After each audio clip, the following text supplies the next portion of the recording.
What is the primary need that a woman wants from her husband? What's the primary emotion? That is the continual love and the continual enveloping of that attention, that the husband always makes his wife his priority. The husband always shows his wife that I'm thinking about you, I'm caring about you, i.e., I will always love you. To feel that love, to feel cherishment, they need to be constantly reassured that their husbands love them, that their husbands always take them as number one, always.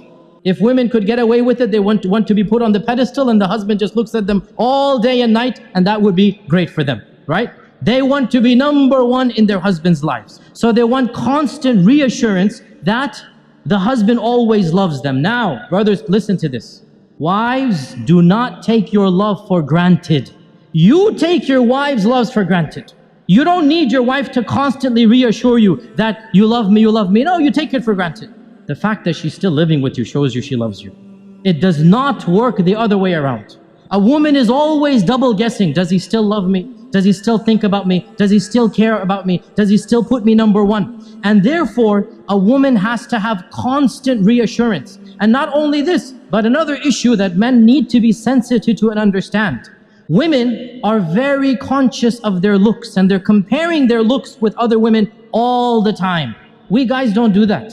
We don't care about other looks of men, and we don't compare ourselves. But women are always thinking, am I still beautiful enough for him? Does he still think me attractive? Maybe I've gained a few pounds. Maybe after the third kid, this and that. She's always double guessing her looks. And so the husband always has to make her feel the most beautiful, the most cherished, the most loved, the most admired. Though she always wants these reassurances. How does he do this? Number one, words, words, words. Never underestimate the power of speech. Simply saying, I love you. I know it's awkward for men after the courting phrase. I know it's awkward, right? But believe me, it never goes out of fashion. For women, it never goes out of fashion. They always love to hear this phrase. Our Prophet ﷺ and Aisha were joking once, and Aisha said to the Prophet ﷺ, كَيْفَ حُبُّكَ لِي? How much do you love me? How is your love for me? And our Prophet ﷺ said, and he gave a beautiful, metaphorical, poetic expression. He said, my love for you is like the tight knot that cannot be unbound. So then, in the future, sometimes if they would have a bit of an issue, a bit of an argument, one of the two would remark, how is the knot right now? How is the knot right now? And Aisha would say this when the Prophet sometimes got irritated. How is the knot? So he would smile, he would say, as strong as it ever was. And this hadith is in Daraqutni. Now the point being that the words, I love you, are something very important, but not just I love you, praising her and what she does. Husbands, never take your wife's actions for granted. Suppose she is cooking and cleaning most of the time. Not that I'm suggesting that should be done. Work should always be 50-50. Never take it for granted. Always, once in a while, come and compliment her.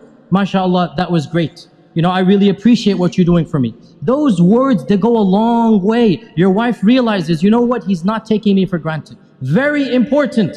Another thing that the woman wants is time. And time, this is now a difference in language. For husbands, time means the watch on your hand. Women have a different dictionary. Women have a different vocabulary. For women, time means attention. To understand, when she's asking for time, she wants quality time. You make her feel like she's number one, guess what? She'll make you feel like you're number one. And that's exactly what marriage is all about.